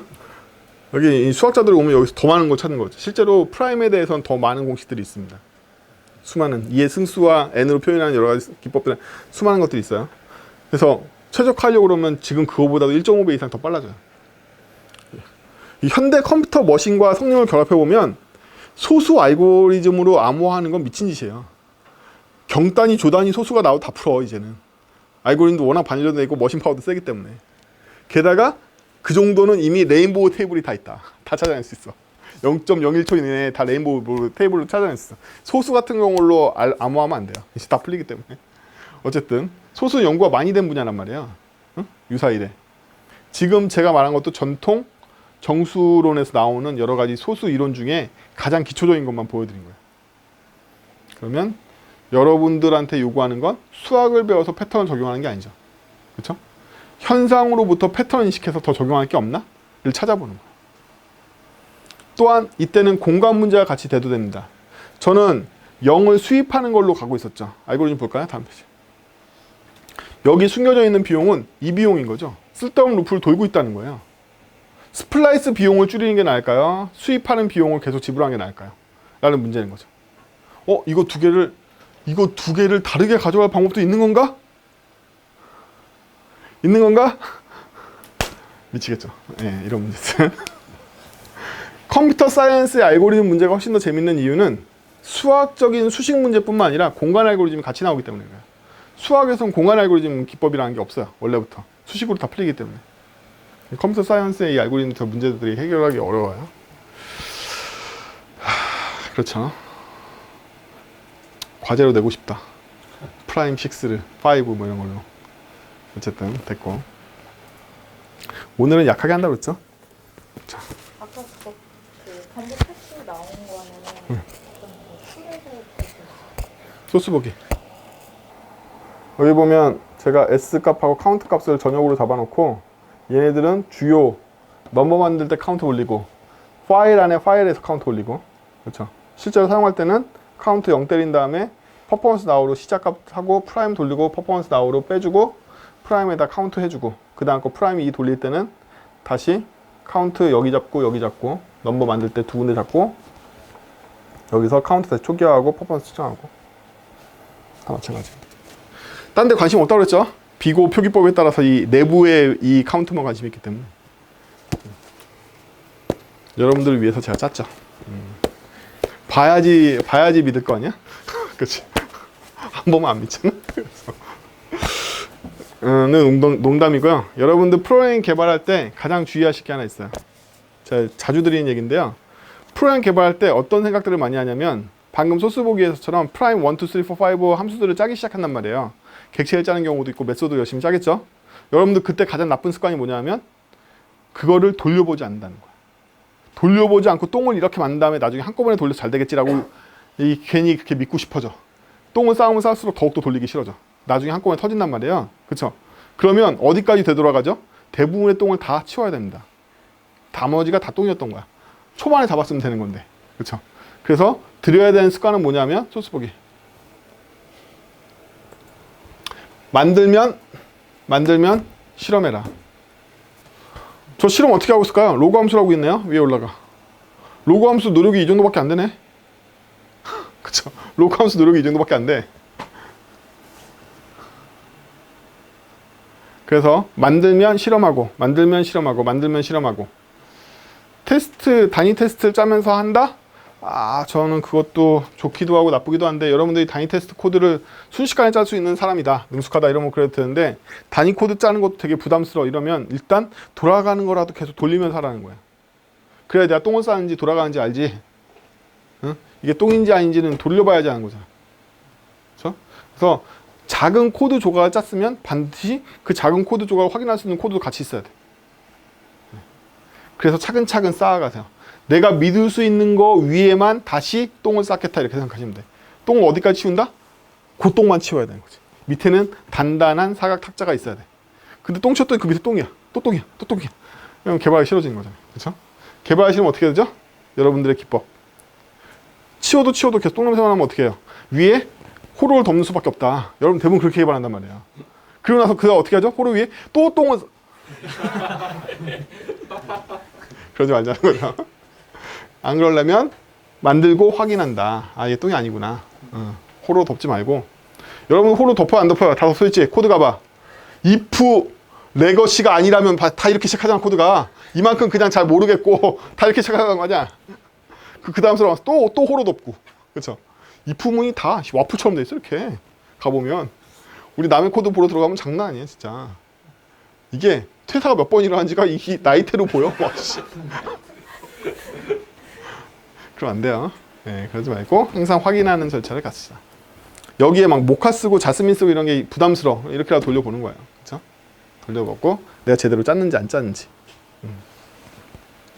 이러한 애들은 알고리즘 분석 기법이기 때문에 100을 돌리면 심지어 얘가 더 빠를 경우도 있어요. 프라임 1이. 작은 숫자로는 잘 몰라. 그렇다면 우리의 목표가 프라임을 어디까지 얻는 거냐에 따라서 알고리즘 최적화나 패턴을 발견해야 되는 수고스러움의 범위가 정해진다는 얘기네요. 이래서 목적을 알아야 돼. 아까 제가 효율성이라는 목적을 달성하려고 그 패턴을 찾아낸 거죠. 그렇죠? 근데 효율성 범위가 프라임 1000이면 아니 0.5ms이나 0.6ms이나 만분의 6초하고 만분의 7초인데 차이가 나는 거야? 안 나잖아. 그렇죠? 근데 얘가 내가 쓰려는 목적이 프라임 47000이야. 이렇게 해서 하면 슬슬 나기 시작하겠죠? 그래봤자 15ms이면 100분의 15초인데 차이가 난다고 보는 거야? 근데 걔를 1초에 25번 콜해. 이러면 차이가 나기 시작하겠죠. 즉 내가 추구하려는 목적을 모르고 이 정도에서 끝낼 수 있는 일을 프라임 5, 6까지 가야 되느냐는 자기 취미 생활이지 우리가 해결하는 문제하고는 별개라는 거예요. 그래서 관찰과 패턴을 파악할 때는 먼저 목표를 명확하게 한 다음에 해야 돼. 여러분들 대부분 코드가 안 좋은 이유는 목표를 명확하게 설정하지 않았기 때문에 어느덧 취미 생활로 빠져든다. 집착으로 빠져들어. 그렇죠? 그러면 이제 여러분들 이제 행복회로 돌리면서 이게 내가 집착한 거지만 회사에 도움은 안 되고 업무는 괜히 늦어지고 있지만 나의 미래 취업에 되게 도움이 되고 나의 실력이 늘었을 거야. 이렇게 생각하지만 그렇지 않다. 무관해. 무관해. 여러분들 실력을 언제만 늘어난다? 목적을 추구하기 위해서 패턴을 발견하는 능력이 키워질 때만 오직 실력이 늘어나. 랜덤한 취미생활을 한다고 절대로 늘어나지 않아. 그런다고 내가 목표를 설정했을 때 패턴을 발견하는 실력이 늘어나지 않는다는 거야. 실력은 그때만 늘어나.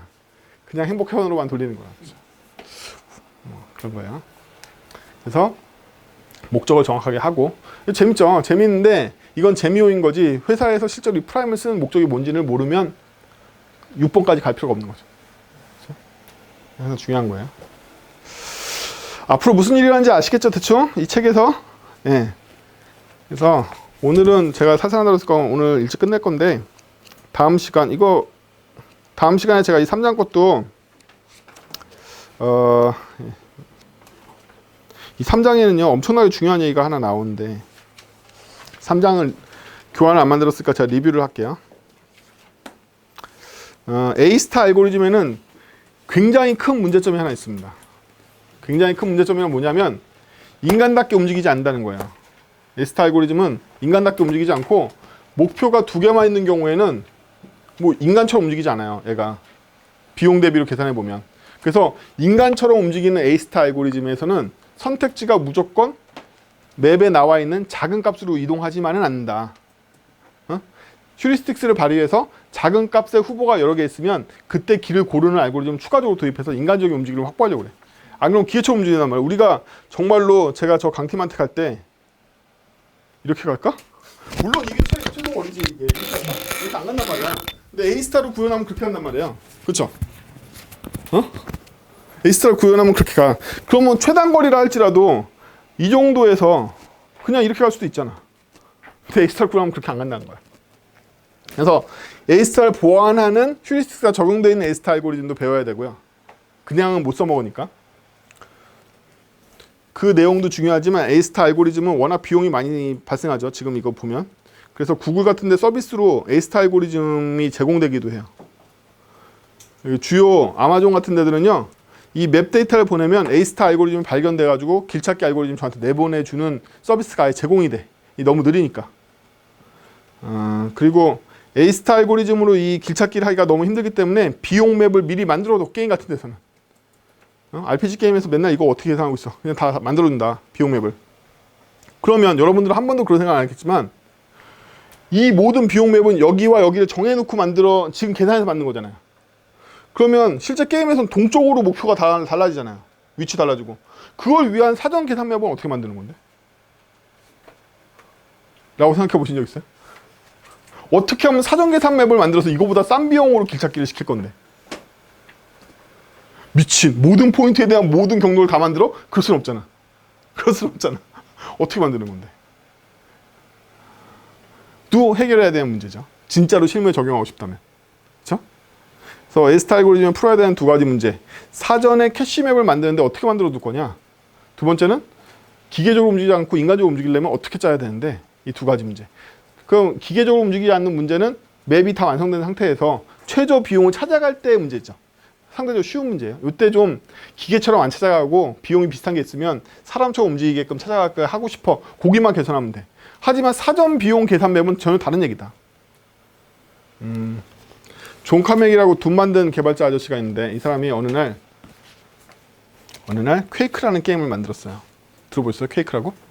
에픽 게임사에 이제 원형이 된 건데 이 퀘이크라는 게임을 만드는 게 그 당시로서는 굉장히 어려운 일이에요. 둠이 왜 저해상도일까요? 둠 해상도 낮잖아요. 그때 3D는 전부 다 계산해서 만들었기 때문이야. GPU 같은 게 없는 거야. 다 수식으로 계산해서 이 픽셀을 다 그린 거야. 심지어 이 미친놈이 레이캐스팅이라는 걸 거기다 적용해가지고 빛 반사도 처리가 돼. 그런 걸 만들었어, 이 픽셀로. 근데 이때 이 기법을 다 수학적으로 처리하려니까 CPU는 뭐다? XT잖아. ATXT 그거 쓸 때잖아. 386도 안 나왔을 때란 말이야. 이게 돌아가는데 이거 돌리려고 그러는데 컴퓨터 파워는 너무 부족하고 3D는 만들고 싶고 픽셀 수를 줄였는데 그걸로 둠을 만들었는데 엄청 빠르잖아. 둠이 돌아가는 거 보면.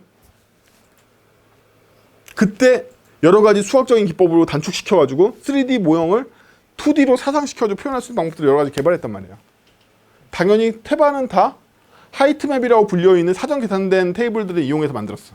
하지만 둠의 단점은 뭐다? 둠의 단점은 시야를 변경시킬 수 없어. 이렇게 내려다보거나 이렇게 내려다볼 수가 없어. 이렇게밖에 안 되고 높낮이로 통째로 움직이는, 즉 퍼스펙티브가 똑같은 형태로밖에 안 움직인단 말이야. 근데 현대 FPS 게임은 뭐 퍼스펙티브 다 바꾸고 다니잖아. 그쵸? 둠은 그게 안 돼. 그 시야각 한정으로 모든 매트릭스를 미리 계산한 매트릭스 표를 갖고 있어, 걔가. 근데 퀘이크는 그렇게 생기지 않았단 말이에요. 현대적인 FPS 게임이었단 말이지. 이걸 어떻게 그때도 소프트웨어야. 어떻게 렌더링했을까요? 이때도 모든 시야각이 갈 수 있는 맵에 대한 벡터치를 미리 법적으로 다 계산해 놓은 공식을 이 아저씨가 혼자 생각을 해낸 거야. 이게 천재라고 부르는 거야. 그래서 이 아저씨가 이걸 다 계산해가지고 처리하는 사전에 계산할 수 있는 맵을 만드는 데 성공을 했어. 그래서 퀘이크가 나온 거예요. 실제로. 지금은 퀘이크가 별거 아니지만 지금도 별거예요. 여러분은 GPU 도움 없이 그걸 그 속도로 그 디테일을 만드는 건 지금도 거의 불가능해. 그 알고리즘의 도움 없이. 그래서 A-스타 알고리즘도 마찬가지죠. A-스타 알고리즘도 그냥 쓰면 너무 느리기 때문에 A-스타 알고리즘 미리 캐시를 잡는데 어떻게 잡지? 라는 주제가 있다라고 생각하고 문제를 해결하려고 그러면 해결할 수 있겠죠. 그렇죠? 이렇게 된 맵을 가지고 계산하면 그냥 쌩얼 계산보다 빨라. 라든지 이 모양보다 이 모양까지 계산할 수도 있겠는데 뭐 이런 게 문제 해결의 과정인 거죠. 그런 게 여러분들이 실제로는 파고들어야 될 주제인 거고요. A-스타 알고리즘 그 두 가지. 근데 이 책에서 굉장히 중요한 2장의 내용은 뭐냐면 79페이지부터 나와 있는 콜스택에 대한 내용입니다. 콜스택. 그래서 실제 코드는 81페이지에 나오는데 제기함수를 루프로 고쳤죠. 제기함수를 루프로 고쳤죠. 여러분들은 앞으로 루프를 제기함수를 루프로 고치는 게 밥 먹듯이 쉬워질 때까지 이 코드를 반복하셔가지고 아무 경우에나 루프를 제기로 루프로 고칠 수 있어야 돼요. 이 책은 되게 스택콜에 대해서만 설명해서 가볍게 넘어가는데 고치는 순서가 있습니다. 먼저 제기함수 알고리즘 같은 경우에는 제기함수를 무조건 꼬리물기 최적화가 되는 함수로 고쳐요. 꼬리물기 최적화가 뭔지 모르면 찾아보세요. 한마디로 마지막에 연산이 없이 함수콜로 끝나는 걸 꼬리물기 최적화 함수라고 그래요. 꼬리물기 최적화가 끝나고 나면 꼬리물기 최적화된 함수가 받아들이는 인자가 바로 지역 변수가 되고 콜스택을 잡아주면 곧장 루프로 바뀌어요. 공식적이란 말이야. 그냥 굉장히 기계적인 공식이에요. 제가 요즘 많이 쓰고 있는 코틀린이라는 언어는요, 아예 함수를 지정할 때 리커시브 테일 리커시브라는 함수 지정해서 그걸로 제기를 짜면 얘가 컴파일 과정에서 알아서 루프로 바꿔줘. 컴파일러가 기계적으로 바꿀 수 있는 로직이라는 거야, 이건. 응? 여러분들도 이걸 기계적으로 할 수 있어야 돼요. 이런 제기 함수가 있어. 제기는요, 무조건 쓰면 안 돼요. 무조건 쓰면 안 돼. 물론 써도 될 때가 있냐? 없어요. 네. 제가 단언하건대 여러분들이 제기 함수를 써도 되는 경우는 사파리로 개발하실 때밖에 없습니다. 사파리 전용으로 개발하실 때는 해도 돼요. 그 외에는 안 돼. 왜냐고? 꼬리물기 최적화를 지원한 건 사파리밖에 없어. 안 돼. 그러면 제기는 무조건 없어지고 무조건 루프로 고쳐야 될 거 아니에요. 그렇죠? 제기 함수의 문제는 뭐냐면 여기 나와 있는데 스택 오버플로우가 일어난다. 그 유명한 스택 오버플로우가 일어납니다. 함수 콜이 중첩되면 스택이 쌓이면 스택 오버플로우가 일어나는데 현대의 모든 언어들은 굉장히 스택에 예민하고 엄격하기 때문에 스택 오버플로우를 횟수로 제한하고 있어요. 메모리로 제한하지 않고. 예를 들면 JVM은 과거에 1.6까지는 메모리가 꽉 찰 때까지 스택을 허용했단 말이야. 그리고 JVM체로 죽는 거지. 그러나 현대 1.8 이후의 JVM은 100번 넘어가면 죽이려고 그래.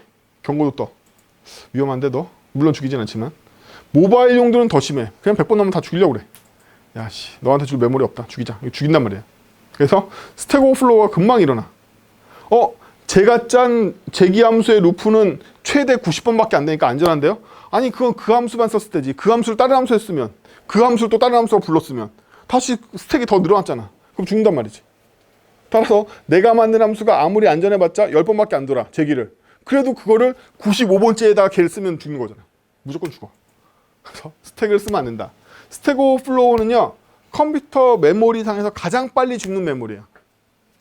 그래서 여러분들은 첫 번째 익혀야 되는 기술이 함수형 랭귀지로 완전히 가시지 않는 이상은, 함수형 랭귀지 안에 루프가 없으니까, 않는 이상 제어 구문이 등장하는 언어에서는 무조건 제기를 뭘로?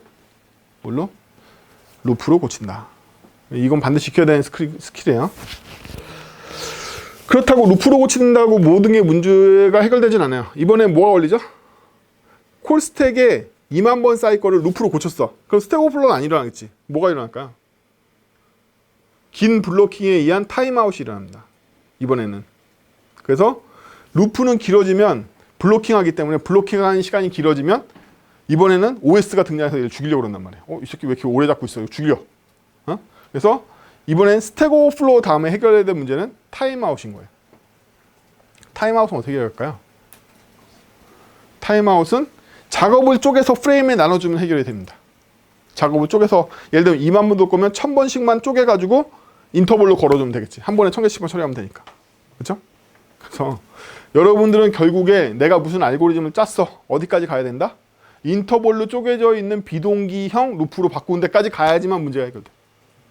그 전까지는 문제는 해결되지 않은 거고, 테스트 루프를 돌릴 때는 예쁘게 돌지만 실무에서 와장창하고 데이터 부으면 다 죽는 거예요. 그래요. 실제로 여러분들이 짜신 코드 대부분은 너무 위크하기 때문에 실무에서 쓰기에는 그 함수들이 너무 약해요. 그래서 여러분 대부분 회사에서 여러분한테 알고리즘 안 시키고 알고리즘 사용하는 거나 비즈니스 로직 짜는 것만 시키는 이유가 기저를 짜게 시키면 기저가 너무 약하게 돌기 때문에 그래. 나 이거 잘 도는데요? 그 컴퓨터에서 그 조그만 데이터셋으로 할 땐 잘 돌겠지. 근데 갖다 부으면 다 죽으니까 그렇지. 그러면 여러분 모든 로직이 다 안전하려면 여러분이 짠 모든 루프가 최저 비용으로 돌던지 아니면 최대 비용을 받아도 상관없게끔 인터벌로 나눠져 있는 루프가 돼 있던 둘 중에 하나일 거예요. 그렇죠? 거기까지 가셔야 돼. 만약에 멀티 스레드 랭귀지면 긴 루프는 다 백그라운드 스레드로 옮기는 걸로 되냐? 안 돼. 백그라운드 스레드가 락킹이 걸려서 스레드 락이 걸려 이제는. 그럼 시스템 전체가 또 위험해져. 따라서 스레드에 들어가서 스레드를 분할해서 써야 돼. 스레드 풀에서 내 이번 풀한테 받은 스레드가 나 요만큼 처리하고 다음번 스레드한테 줘야지. 스레드 분할로 해서 처리를 해야 된단 말이야. 다시. 그쵸? 그럼 여러분들이 코드 짤 때 이걸 다 신경 쓰고 짜느냐? 짜라고. 짠다고. 회사에 있는 코어 개발자들 다 이거 신경 쓰고 짠다고. 다 신경 쓰고 짜요. 솔루션 짤 때 진짜로. 그러니까 여러분들이 워드에다 2기가짜리 문서 로딩해도 안 주는 거고 에디트 플러스에다 막 3기가짜리 텍스트 갖다 부어도 안 주는 거고 그런 거란 말이죠. 다 신경 쓰고 짜기 때문에. 여러분들이 정말 프로덕션 레벨의 코어를 만지고 싶으면 여러분이 짜는 로직에 다 반영돼 있어야 돼요. 여러분들 짜면 다 구구단체로 짜기 때문에 다 주는 거예요. 그러니까 여러분들은 뭐만 시킨다? 프론트 단에 그게 서버가 됐든 프론트엔드가 됐든 프론트 마지막에 있는 단에 가장 얇은 레이어만 시키는 거야. 더 이상 파고들 게 없는 것들만. 깊은 레이어에 있는 것들은 얘도 쓰고 쟤도 쓰고 걔를 또 제가 쓰고 여파가 엄청 크잖아요. 기저 레이어에 있는 것들은. 여러분들 여기에 안 들여보내려고 그러는 이유가 짜는 로직이 진짜로 위크해서 그래요. 보는 눈이 높아지면 높아진다고 그랬죠. 내가 만든 로직 제대로 동작하고 테스트 다 통과하는데 내가 만든 거랑 제가 만든 거랑 무슨 차이가 있는데 왜 쟤한테 시켜? 아니라는 거야. 그렇지 않다. 그래서 이러한 과정들을 이해하고 여기 나와 있는 이 꼬리물기 최적화 이거 여러분들 지금 길찾기 알고리즘에 매트릭스를 곱하기 4배로만 늘려도 벌써 죽으라고 그런단 말이에요. 스택 오버플로우로. 이것도 루프 고치는 게 선택이 아닌 거예요. 루프를 안 고치면 맵을 4배로만 확제해도 바로 죽어. 스택 오버플로우로. 필수인 거죠. 그렇죠? 근데 맵을 8배로 확장하면 어떻게 죽는다? 타임아웃으로 죽어. 그것도 필수인 거야. 그럼 여러분들이 만든 건 뭐다? 요만한 맵에 적용하는 알고리즘밖에 안 되는 거죠. 이걸 해결했다고 할 수 있느냐 이거지. 그래서 여러분들이 정말 이 책에 나와 있는 에스타 알고리즘을 성공했다라면 이 책에 나와 있는 맵에 15배를 돌려봐. 근데 도는지 다 죽어. 전멸한단 말이지. 이 책에 있는 코드는 다 전멸해. 그래서 다음 시간에는 에스타 알고리즘 보완된 것들에 대해서 약간 토론하고 바로 3장으로 가서 갈 건데 3장 예고를 드릴게요. 3장에 코드를 줄이는 기법 뭐 이따위 나왔는데 관심 없고 알아서들 보시고 미노타우스도 놀라 미로의 자동 생성이 나오죠. 미로의 자동 생성이 나옵니다. 이거 꼭 짜보세요. 이거 어렵습니다. 어렵고요. 그래서 여기 나와 있는 막대 쓰러트리기 알고리즘을 비롯해가지고 5가지 알고리즘, 3가지 알고리즘 나오나? 원래 미로 찾기 한 5가지 정도 있는데 이거 다 짜서 완전히 이해하시고요. 이 책에서 굉장히 중요한 이 장의 내용은 랜덤 함수입니다. 랜덤 함수. 여러분들 랜덤 함수를 만든다는 생각을 한 번도 안 해보실 텐데 랜덤 함수 만드는 거 되게 재밌어요. 랜덤 조성이 좋은 랜덤 함수들 굉장히 많습니다. 이 책에서는 조금만 소개하고 있죠. 랜덤 함수 제일 기초적인 거하고 이런 거. 그래서 랜덤 함수 만드는 것들 좀 보시고요. 랜덤 조성은요. 일반적으로 사람은 2000개 정도의 랜덤 숫자를 샘플링하고 난 다음에 반복시켜도 랜덤이 아닌 걸 인식 못해요. 그리고 매스 랜덤은 여기 구현된 거 보시면 알고리즘 설명 나와서 아실 텐데 굉장히 비싼 연산이에요. 매스 랜덤이 얼마나 비싸냐면 매스 사인을 5번 할 수 있는 정도의 시간이 가요. 매스 랜덤 한 방으로. 그리고 반복해서 사용하면요. 매스 사인의 10배 정도까지도 비용을 먹어요. 사인도 비싸잖아. 그 다시 제곱근 연산인데. 근데 랜덤에 비하면 아무것도 아니지. 랜덤 훨씬 비싸거든요. 그래서 외부로 게임 만드실 일 있을 때는 랜덤 엄청 많이 쓸 거 아니에요. 탄막도 뿌려야 되고 지랄 해야 되니까 파티클 뿌려야 다 랜덤이거든요. 랜덤 함수를 그냥 안 쓰고 랜덤은 처음에 초반에 한 2000개 정도 샘플링해서 모아두고 그냥 배열 루프 돌려서 쓴단 말이에요. 랜덤이 워낙 비싸기 때문에. 근데 여기 있는 알고리즘에 싼 알고리즘 몇 개 있죠. 싼 알고리즘이 조성이 몇 개까지 감당되는가 보통은 싼 알고리즘도 밑값을 크게 들리면 조성할 수 있는 경우의 수가 많아져요. 그래서 얘네들의 조합으로 그 미리 테이블을 안 잡고 랜덤을 쓰는 경우도 굉장히 많아요. 그래서 뭐 이런 랜덤 함수들을 알아둬야 되는 거는 고급 개발로 들어가면 필수적이고, 언어 라이브러리 수준에서도 다양한 랜덤을 제공합니다. PHP 같은 경우에도 랜덤 함수만 3개 정도 제공하고 있고요. 발전된 알고리즘의 랜덤 함수는 만들기 굉장히 어렵고 성능까지 답방은 굉장히 어렵죠. 실내로 크롬은 53이나 돼서야 랜덤 조성이 좋아졌어요. 그 전까지 랜덤 조성이 되게 조악하게 나왔단 말이야. 크롬으로 10,000개 정도 샘플링해서 랜덤 돌려보면 쏠려있고 비어있고 막 조성이 안 좋게 나왔단 말이지. 이게 균일한 랜덤으로 나오는데 크롬 53이 걸렸단 말이야. 랜덤 어려운 거란 말이지. 이 책에 이제 랜덤 조성에 대해서 많이 나옵니다. 그래서 랜덤의 기초를 익히신 건 항상 중요해요. 우리에겐 난수가 필요해. 그리고 다른 언어에 가시면요, 자바스크립트 매스 랜덤밖에 없는데, 참고로 매스 랜덤은 ES6에서 개정됐어요. 내부 알고리즘이 다른 알고리즘으로 ES5까지의 표준 알고리즘에서 개정됐거든요. 근데 자바스크립트 말고 다른 언어 가시면 랜덤 함수가 보통 2개 이상 제공돼요. 특성들이 있기 때문에. 어떤 조성 함수가 좋은지의 특성이 있고, 특히 가장 큰 특성은 뭐다? 조성이 좋고 비싼 놈, 조성이 엉성하고 싼 놈 있단 말이야. 그럼 여러분들은 어떤 언어에 어떤 플랫폼에 가도 나는 랜덤을 목적에 맞게 선택할 수 있는 눈이 있어야 돼. 그게 바로 이 알고리즘들 이름들은 기억하고 계셔야 돼. 그렇구나 하고. 개발은요, 고유명사 외우는 거야 다. 그렇죠? 정확하게 그게 무엇인지 설명할 수 있으면 공부한 거라고 그랬죠. 그걸 늘려가시는 거예요. 그 과정이에요. 그래서 3장에서는 랜덤을 많이 배우게 되고, 미노타우로스의 미로를 쭉 만들어 가고 하겠죠. 그래서 2장에서 배우셔야 되는 가장 핵심적인 내용은 관찰, 패턴 발견을 통해서 문제 해결하는 기본기를 익히는 것고, 두 번째로 알고리즘적으로 익혀야 되는 건 재기함수를 루프로 고치는 방법을 숙달해야 되는 거. 3장에서는 랜덤 함수 조성하는 거지만 당연히 3장에서 2장에서 배웠던 기법들 다 씁니다. 당연히 미노타우로스로 놀라요. 미로 자동 생성에서도 그냥 짜면 다 죽어요. 전멸입니다. 미로 크게 짜면 다 죽어요. 이 책은 뒤로 갈수록 앞에 있는 걸 쌓아가요. 공부 열심히 하시고 다 외우시고. 오늘 저랑 같이 프라임 찾는 거에 충격을 받으셨다면 앞으로 모든 문제를 바라볼 때 썩은 동태 눈으로 보지 말고 이 현상에는 우리가 모르는 패턴이 숨어 있을 거야. 나를 도와줄, 나의 알고리즘 현격하게 줄여줄 패턴이 들어있을 거야 라고 생각하시는 눈을 갖고 그 눈으로 패턴을 찾으세요. 그것만이 살 길입니다. 현재는 숫자를 바라보고 있지만 진짜는 어떻게 바라보죠? 전표들의 처리 현황들을 보면서 여기에 숨겨져 있는 규칙은 뭐지? 뭐 이런 것도 발견하시는 거잖아요. 더 나아가서는 이번에 쇼핑몰의 가격이 정책이 결정되고 있는데 프로모션들이 어떻게 적용되는 거지? 뭐 이딴 걸 본단 말이야. 그럼 기존의 사례를 봤더니 프로모션 종류가 27가지야. 정말 이걸로 가격이 결정되는 건가? 아니야. 27가지 중에 숨겨져 있는 패턴을 생각해 봤더니 5가지의 속성의 조합으로 되어 있어. 뭐 이런 거 발견한 거였잖아. 그렇죠? 그래야지 알고리즘을 짤 수 있으니까. 네, 그래요. 물론 도메인은 더 더럽습니다. 왜? 소수라는 건 변하지 않죠. 영원히. 앞으로도. 영구히. 하지만 도메인은 그 전까지는 5개의 속성의 조합으로 이벤트가 만들어졌는데 오늘 갑자기 사장이 야 나 SK랑 제휴했다 그러면 7가지 속성을 만들어지는 거죠. 도메인은 계속 변합니다. 변하는데도 불구하고 앞에 거를 완전히 이해하지 않고 다시 새로운 속성이 들어와 버리면 유지 보수가 불가능한 거죠. 여러분은 이때만 새로 짤 것이냐, 기존 걸 유지 보수해서 보완할 것이냐의 문제에 가로서게 됩니다. 그래서 항상 현상을 분석하고 패턴을 이해하자. 수고하셨습니다.